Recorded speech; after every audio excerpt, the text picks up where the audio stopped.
everyone, so Heroscape here today, coming at you with a Reader's Digest version, or a quick reference guide for the Age of Annihilation campaign, which has been relaunched. We'll talk about that in just a second. First, I want to cover some quotes by the team from Renegade that confirms, again, some information for us.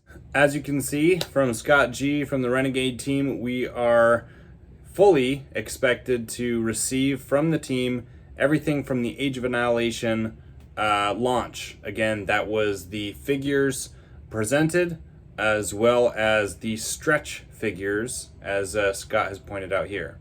So super exciting stuff. We're going to talk about what that actually means, because if you're like me, it's been a minute, right? Quite a few months, November of last year, since we looked at the Age of Annihilation stuff. A lot of us got invested in the lore, got invested in the updates, the new factions, all the different new units and whatnot, and have since set that aside in our mind's eye view. Again, we haven't had big major updates the last few weeks ever since they said it was coming back, but this is more of a recap and reference guide for what's been in the past, because they have confirmed that they will be bringing back all the contents from Age of Annihilation. So if you want to sit back, relax, and pay attention to all the different things, we're going to cover it in a few different phases. We're going to do factions. Okay, we're going to talk about the new and different factions. Number 2, we're going to go about the terrain.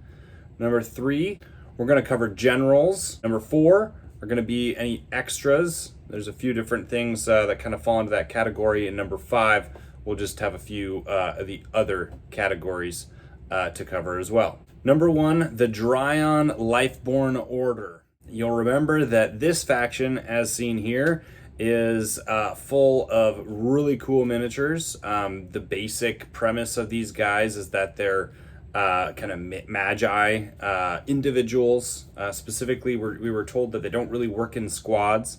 Not really sure if that means we won't get any squads, but the design was meant to be kind of this cohesive group of individuals that can work together, or at least are individually powerful enough to work on their own. They can summon familiars, they can bond with beasts. I think there's going to be a lot of inter-synergy, kind of like the elf wizards. And I think we're going to see some cross-synergy there as well. In fact, we know for some of them there is. And so that's going to be pretty cool. I think the Dryon Lifeborne Order adds a lot of fantastical aspects of original Heroscape. That's gonna, be some really cool design space. Faction number 2, the Nemesis War Brood. You'll remember these guys were gross, bug-like, gnarly looking dudes. The Nemesis War Brood, again, is, you would think mindless pack of, insectoids, but in fact they're highly intelligent and disciplined in battle. Specifically, the units that we're seeing in the Age of Annihilation version of this Nemesis War Brood are a cast of warriors that were summoned to Valhalla. So we don't know a ton more about, other units that necessarily might not be a warrior cast. I don't anticipate seeing a non-warrior cast on Valhalla, but it's possible we do.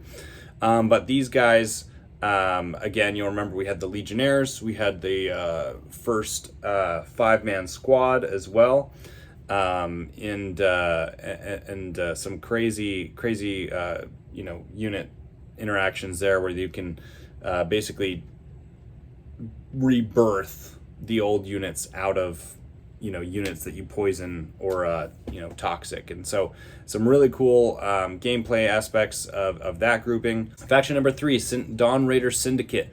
These bad guys are a bunch of pirates led by a council of captains. They are subject to none. They don't hail to any faction. They fight for themselves. They fight for whoever pays them the most.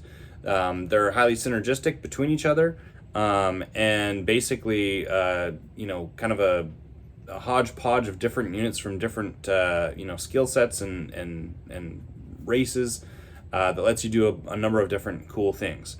Number 4, Clockwork Combine. Now, this one was a little bit of a more controversial faction for, I think, a lot of Heroscapers, just because it felt like it was somewhat diverting from original Heroscape. Now, I think that's only somewhat true. It leans more into aspects of Heroscape that I guess maybe weren't as heavily designed. For example, you're looking at basically, Redwall, right? Badgers and bears with guns and all kinds of different weaponry, and so you have a lot of animals that are fighting, essentially, or the Vorid, as they're called, is their species. But these guys aren't the first ones, right? I mean, we have gorillinators, so we have gorillas with guns, right? So it's very Heroscape to be able to, give high-tech weaponry to animals. But this was a little bit more of a controversial faction. I guess people felt a little bit like it didn't feel like Heroscape. I think it fits Heroscape pretty well to have, a military arsenal,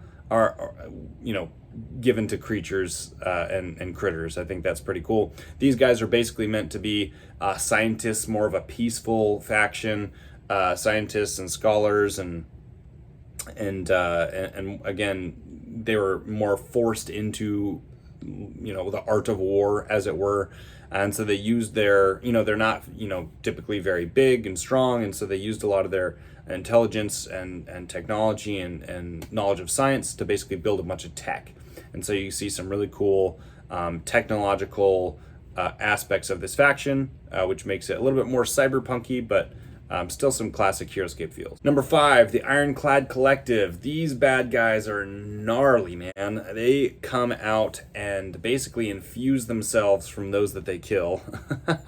They are known to wear a death mask, and so on every miniature, I believe there is a specific death mask that they wear. It's meant to terrorize those that they kill and are attacking. And basically you just have a lot of the units where the theme is that they're augmented, right? They've taken upon themselves, steel, metal weaponry, infused it into their bodies, and they have become part of the machine. That's the idea, that they're these hyper, genetic cyborg type, units that are just highly aggressive, looking to conquer and kill. So that's it for the factions. Rolling off to number 2, terrain. Really quick and easy here. I don't think there's going to be much to go off of in terms of speculation, other than what was announced, which was basic 2-tone terrain that would be painted, as well as the walls of Laur and the jungle terrain, like the with the alien type insectoid plants. So this terrain, I think, will be part of the initial pre-order offering, because they've already mentioned doing terrain packs. I imagine they'll simply just do like a Takala pack, where you can buy those separately. Same with the walls of Laur. And then in terms of basic terrain, I expect getting terrain packs with just the basic terrain. So obviously we don't have a ton of details there, but they've confirmed that what was offered in Age of Annihilation will be offered again. And so I fully expect just that terrain to be available. So that's it for terrain. Moving on to number 3, we've got generals. There are 3 new generals. 2 are very well known. The faction symbols as well have been updated. So here you can see some of the faction symbols updated. Well, most of them updated. But specifically, we've got Revna and we've got Valkyrie. Now, Revna, I actually couldn't find exactly the lore behind Revna, but I believe she's more of the, we'll just say, wicked type. You'll notice some of her units seem to be a little bit more chaotic, more of a Valkyrie feel to me. And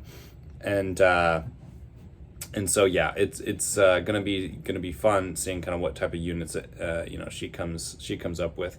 In terms of Valkyrie seems to be a little bit more on the I guess you could say honorable side. I don't remember finding much about the lore behind Valkyrie, other than we do know Valkyrie uses and likes to augment items to give to her champions, which is going to be really, really pretty cool from a lore aspect. So those are 2 main new faction leaders, generals that we know of the most. The third is Thormoon. Now his symbol, I couldn't find it anywhere other than on the Discord, so apologize for the blurry image here, but his faction symbol was revealed, I think at the later stages of the initial Age of Annihilation offering, and was basically confirmed that he also would be joining the fight into Valhalla. And we didn't see any units that were under his banner. We got his logo, or his Valkyrie symbol logo, and that was basically it. So it's going to be really interesting to see what kind of units he summons to the battlefield. Number 4, the extras. I'm labeling under the extras the stretch goals and the exclusives. So we've got some really cool stretch goals and exclusives that are going to be for 100% part of the pre-order offering when Heroscape comes back to shelves.